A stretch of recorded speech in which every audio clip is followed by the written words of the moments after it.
Welcome to Cooking with Kefi. I'm your host, George Kyrtatas, and I'm lucky enough to have a great friend of mine with me today and a very talented chef, Diane Henderiks. Welcome. Thank you for coming and cooking with me. Yes, I'm very excited to be here. Now, you have done so much with your career. Please tell us a little bit about it.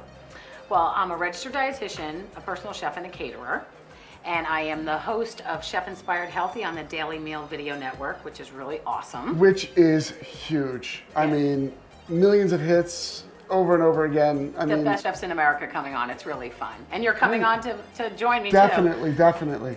Now, a little bit more. You said you do the catering. Yep. Dietitian, tell us a little bit about that. Well, I have a private practice in New Jersey where I do nutrition counseling. I actually have dietitians that work with me, but I really focus on the catering and the personal chef business. It's really where my passion is. I just love it. So what I do is my forte is to take just about any dish and lighten it up to make it a little better for you without sacrificing the integrity of the dish. So basically you can help me lose this unwanted belly fat. A little bit you have there, George. It's not that much. Nice, nice. And you do personal chef work, and you've worked with so many of the world's biggest stars. Yeah. I mean, you've had a great career. Yeah. And kudos to you. It's fantastic. Yeah, and I learned from every single one of them. I mean, I've worked with Lydia Bastianich and Sarah Moulton and Todd English and Richard Sandoval. I mean, the best chefs in the country. You know, our profession is one of those professions that you're constantly learning. Always. You learn something new every day. You know, going along with one of the dishes that you're making for us, we're making a rumaki. What is a rumaki? Well, it's a bite-sized appetizer, but classically it is bacon with marinated chicken liver rolled up with a water chestnut and skewered as an appetizer. So I've lightened it up. So this is definitely an Asian-themed dish. Yes. Okay. It's delicious because it's got the soy and it's got all of those Asian flavors in it. Now, you've lightened it up. Yes. I see turkey bacon over here? Yes. Okay. Turkey bacon. I like the turkey bacon actually better because it has less fat in it and it actually crisps up really nice for this particular dish. We've got some chicken breast here. Instead of the chicken liver, doing chicken breast, modernizing it a little bit, making it, I guess, also a little bit more palatable to the younger people. Exactly. Okay. And the same, the water chestnut. It is a super simple dish, but it's a great appetizer to get on the table in a second. I love water chestnuts. Me too. And that crunch, the crunch of water chestnuts is just amazing. And a little fresh ginger? Fresh grated ginger. There's nothing like fresh ginger. We know that. Molasses? Molasses. And we have some teriyaki. Okay. A little bit of soy sauce. And that's pretty much the whole dish. And it's simple and it's a great appetizer. Fantastic. Now the first dish we're actually going to make is on this side. Yes. Swedish turkey meatballs. You know, that's one of those things because my wife is borderline vegetarian. She's not completely a vegetarian, but she does eat, poultry and turkey. So whenever I'm making things at home, if I'm making a bolognese sauce or a keema sauce, like we call it in Greece, I usually make it with either turkey, ground turkey, or chicken because then she'll eat it. Right. Even if I'm making like a pasticcio, which is a traditional Greek dish, which is layered with meat sauce and noodles, and then a bechamel or a crema on top, and we bake it off, I'll use the ground turkey in that bechamel to make the meat sauce. Absolutely, absolutely. And it's fantastic. There's so many other flavors going on in the dish that. Well, let's talk about them. We got the ground turkey here. Yes. We got sherry. We've got sherry. Worcestershire. A little Worcestershire. A little chicken broth. Little chicken or beef broth. Either one of those you can use. Some egg whites, some whole wheat breadcrumbs, and some great spices. Talk about the spice a little bit. What do we have going on over here? We have allspice. Okay, and describe allspice to us. And we have ginger. Okay, so ginger in both recipes, which is good. Yes. Ginger helps aid in digestion. It's fantastic. Absolutely. And then we're going to whisk in some sour cream at the end to thicken up the dish. And this is a reduced fat sour cream. Okay. And I love it. And it just adds so much flavor to this dish. Now you said allspice. It's such a fragrant spice. Tell us a little bit about it. It's the berries that are ground down. Just the smell of it. I love it. And it adds such a distinct flavor, and you can only use a very little bit of it. It's got the clovey kind of. It's very overpowering. Extremely aromatic. A little bit goes a long way. A little bit goes a very, very long way. So it's great. I mean, both of these dishes are quick holiday appetizers. Somebody's coming over. You can have, and the wonderful thing about, like, especially the rumaki is after you marinate the chicken, you can freeze that already marinated, ready to go, and then all you have to do is roll it up. Great. And these are also dishes that can hold a little bit. So Absolutely. you can make them in advance, prep them, go get yourself cleaned up from the dinner party and come back down and your appetizers are still good, ready to go. Exactly. And then you still have moistness because both of these dishes have a lot of liquids involved, so they keep the protein nice and moist. Yeah. Well, that's going to be enough talking about this because I'm hungry. I want to start cooking. When we come back from this commercial break, I'm going to start cooking with my dear friend, Diane Henderiks. This is Cooking with Kefi. We'll see you in a second. Welcome back to Cooking with Kefi. I'm your host, George Kyrtatas. And I'm here with the healthy queen of cooking, Diane Henderiks. Okay. And we're going to start off by making some Swedish turkey meatballs. Yeah. So let's get started. What are we doing? Okay. Let me swap this out. I know we're going to need a plate to put these on so that way we can go over the stove. You got it. Okay, so we're Ground turkey? Ground turkey. Do you want Hand that to over? make the meatballs or you want me to? I can add it. Why don't I? Sure, I'll mix. Okay, good. That I'm way I easy. get to keep my hands nice Keep and the hands clean. Okay, All right. so we've got ground turkey, and again, you can use veal, you can use anything you want, but I like the ground turkey. We're keeping it healthy. We're gonna add a little bit of egg whites, All right. and then you're gonna start mixing that up. We're gonna add that allspice and that ginger that we talked about earlier. That gives it, and nutmeg as well. That really gives it a really nice flavor. Oh my gosh, yummy. So you're gonna mix that all up, and then what we're gonna do, it's as simple as that. We're gonna add a little bit of salt. Okay. A little salt goes a long way, and when it comes to cooking healthy, the bottom line is, we can't taste this because it's raw, but anytime you're using salt, you want to taste before you add too much of it because you can't get it out, obviously. Yes. And then we're gonna add some whole wheat breadcrumbs. I don't like a lot of filler, but just enough to bind it. Holds it together, helps soak up some of these egg whites. Yep. And that's it. I mean, it's as simple as that. And you're gonna mix them all up, and what we're gonna do is we're just gonna roll them into little balls, about an inch. You can make them as large as you want. The most time-consuming and annoying part of this is rolling all the meatballs up. That's what I give. I give that job to my that's sister. the sous chef job. That's my sister handles it. And right now, that's me. I'm the sous chef, so I'm gonna roll some balls Yeah, right nice now and small for us. though. Nice and small. Smaller than that? Yeah, half of that. Yeah, we're looking at bite size. That's what makes the Swedish meatball so nice. Little gift of that size.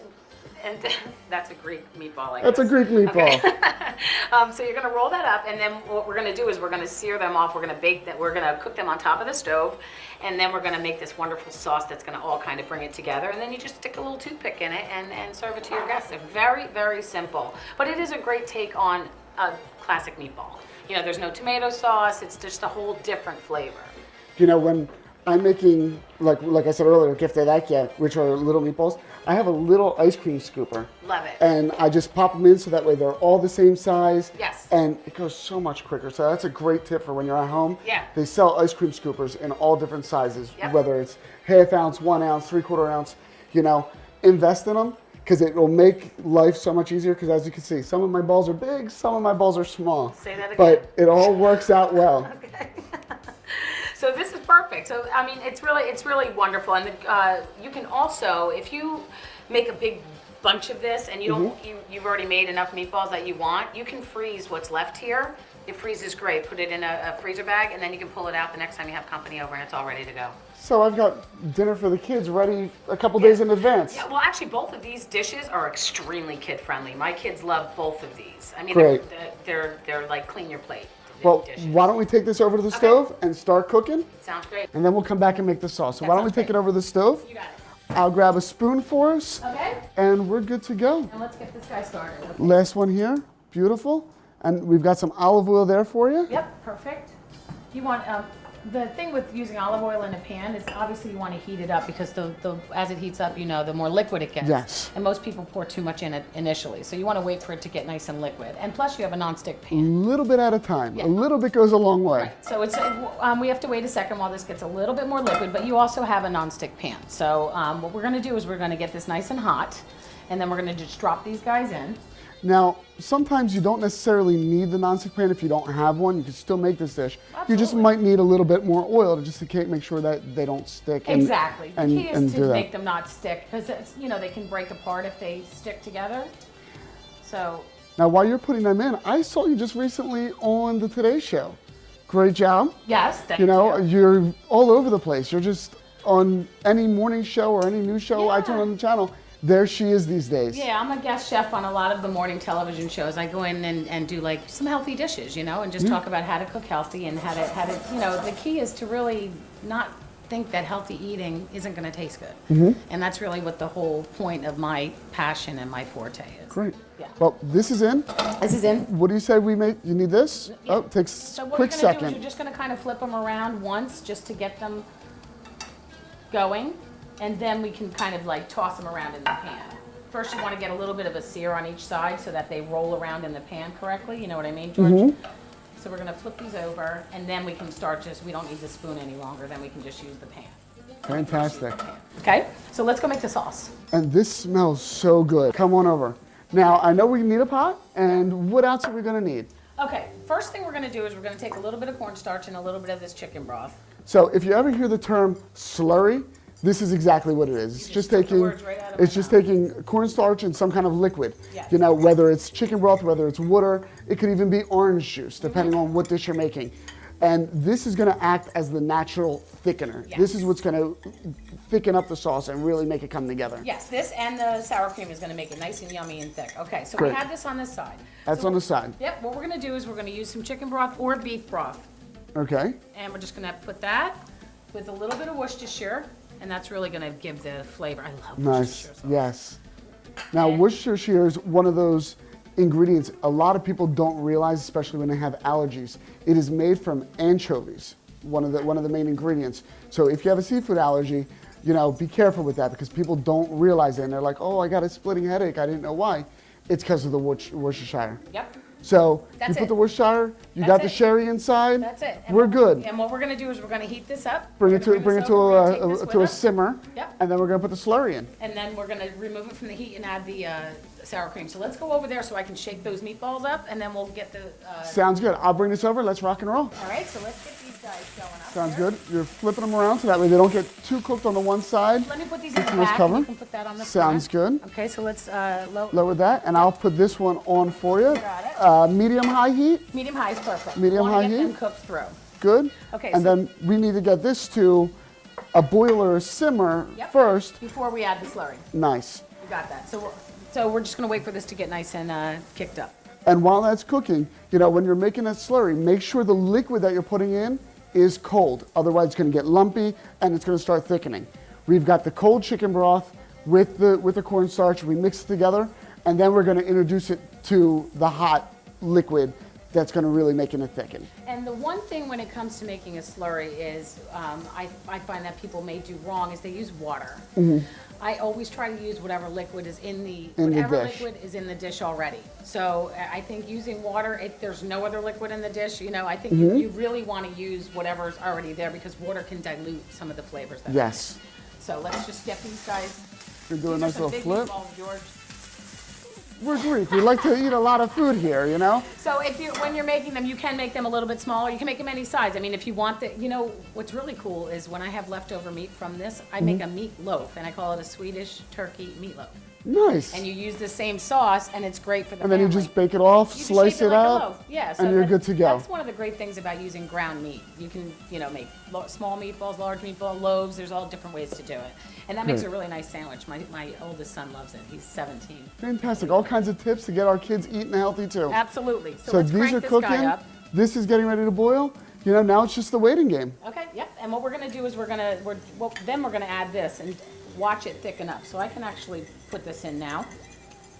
Fantastic. So let's whisk this guy in. Now, I could take that out of your way if you want. Babe.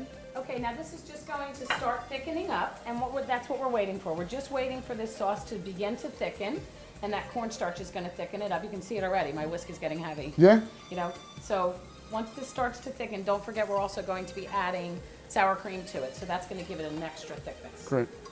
So let me just get these guys, see where we're at. You can also bake these. Nice. So these meatballs can also be baked rather than, and we can even finish these off in the oven. Okay, Well, it so looks look- right now everything's just about done. Yeah, look how nice and thick it got. Beautiful. What do you say we bring everything over here sounds and then we great. can plate it up? I'll take the sauce, you take the Okay. meatballs? You got it. All right, let's head on down. Yum. Okay. So let me, why don't you give me that baking sheet so that I can put these down and get this hot pan back on. Sounds good. Okay. All right, and I'll just put these off to the side Set 'em off because to we the got to put the sour cream in, right? That's it. So what we're gonna do is do you have a small bowl here? Let's temper the sour cream. Okay. All right, so we're gonna temper this. Yep. Now, tempering is very simple. It's slowly putting the hot into the cold or cold into the hot. Right. So I'm going to stir here. You ready? Yep. And what we're doing is it's so that sour cream doesn't break. I'm gonna switch up my got hands it. a little I bit. got I it. gotcha. You got it? I gotcha. Multitasking over here. I'm just gonna work a little bit backwards for you. Okay, All and then you right. can put the pan down, and then we can put the rest of the sour cream back in there. Beautiful. So now we've got this so that the cold That's has good. met the hot. And then we're going to put this all back in here and start whisking this together. So now Oh, the smell, Diane, is fantastic. It's so delicious, and it's so simple. You saw how easy it is. I mean, the key with my cooking is that I want the home cook to be able to do everything that I make. Now, we want to sauce the balls. Do we want to put the meatballs inside, or do we want to sauce it on the pan? I would put the meatballs in here, and then, because that way we'll get a few seconds of them kind of like sucking in some of that flavor. Nice. So yummy. And actually, if you're serving these at home, a really simple thing to do is to put these into a crock pot. Ooh. You put them into a crock pot on low, then they stay warm, and like you were saying, you can go take your shower and get ready, Great. and everything stays nice. So and let's warm. plate these up because I'm You got it, hungry. You got it. You got it. You got it. Okay, here's one, and then grab one of those toothpicks over there. You know what? I'm not Go waiting. ahead, don't I'm wait. sorry. Don't wait. Don't wait. It's so yummy.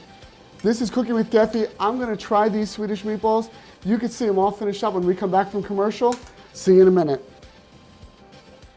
Welcome back to Cooking with Kefi. I'm your host, George Kyrtatas, and I'm here with Diane Henderiks, and we are going to be making rumaki.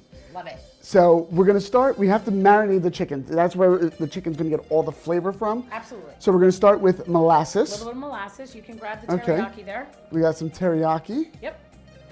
Put that in. You got it. And then a little bit of soy sauce. You pour all that in there. Pour all the soy I sauce use in. low sodium soy sauce. And we've got ginger. And Alrighty. those are the components of the marinade. It's And super, that's super, it. super simple. And it's liquid with a little bit of thickness to it. We're just gonna take this chicken that you've cut in like a 1-inch cube. Nice. And we're just gonna add that into And give the it a nice little marinade. stir. Give it a nice little stir, and what you're gonna do is you're gonna let that sit for at least 2 to 3 hours. You can even do it overnight. And like I said before, if you're not gonna make this, if you have extra, or if you wanna just make this for the future, you can just stick it in a freezer bag and throw it in your freezer. Beautiful. Okay. Now, with the magic of television, Yes. we are going to swap it out. Okay. Here we go. And that's already marinated. And this so is we love marinated? that. So we're gonna do this together. Okay. So You got to teach me because I've never made rumaki this before. is so simple. It's like I hope so. anybody I'm can a do little it. nervous. you're just gonna line up.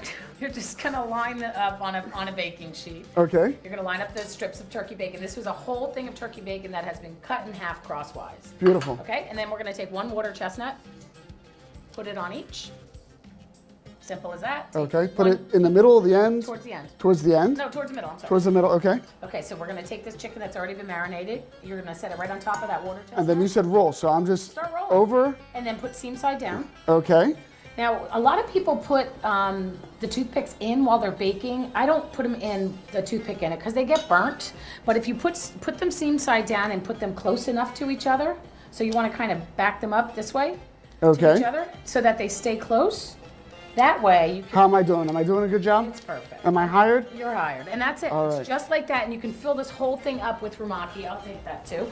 Take that. So you can fill this whole thing up with rumaki, and all we're gonna do is we're gonna bring it to the oven, and we're gonna bake Put it it inside? at like 400, 425 for about less than 10 minutes, anywhere between 5 and 8 minutes until they get nice and brown and crispy. Great. Well, let's put it in the oven so do that it. way we can eat. Okay, good.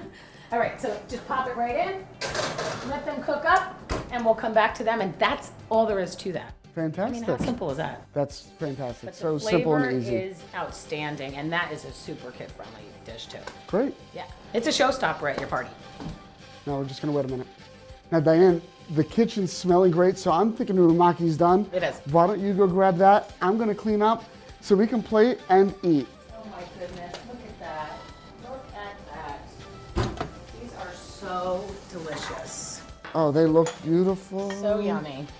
So all we're gonna do is we're gonna loosen this up. Oh, they look perfect. We're going to take the toothpicks. These are really hot, so be careful. What, so I can't just go to town on it? Purpose, yes. So you know me, I have to careful, try these though. things. Hot, hot, hot, hot, hot. All right, so you're saying wait a minute, because I can see the steam coming off. The steam is coming off. I hear the sizzle, so don't go full throttle. I just don't want you to burn your mouth. But they're so delicious. Once you see that they're starting to get brown. Oh, of course. They're hot though, right? But they're so delicious. I mean, there's that crunch from the water chestnut and the marinade and the bacon, just all of it That's together. fantastic. Isn't it? And it's so simple. It's the crunch from the water chestnut that's getting me. Absolutely. I mean, you can taste the teriyaki, you can taste the soy, everything. I just love the texture that water chestnut puts in there. Absolutely. It's amazing. And if you don't have water chestnuts, jicama works very well as well. Oh, Diane, this is fantastic. I mean, I can't wait to eat. Amazing, simple appetizers, finger foods, great for a party, great for having friends over. Yep. This was a phenomenal day. Yes. Now, where can everyone see you? I mean, website, Facebook, tell us. My Facebook is Diane Henderiks, and the last name is Henderiks. I married a Dutch guy. It's not how you would think it was. Not the normal spelling. Twitter is D Henderiks. Okay. And you can see me on the Daily Meal video network. That's thedailymeal.com, and you can go directly to my page. And you can also go to goodmorningamerica.com, and I have about 50, 75 recipes on there on GMA. She's all over the place. And my this is fantastic. dishwithdiane.com. That's the easiest one yet. Yes. Well, this was Cooking with Kefi. I'm your host, George Kyrtatas. This was Diane Henderiks. We made some incredible dishes here. Very simple, easy to follow. You can find the recipes on Facebook or Twitter. But for now, I'm gonna eat gali oriksi, and we'll see you next time. All right, thank you.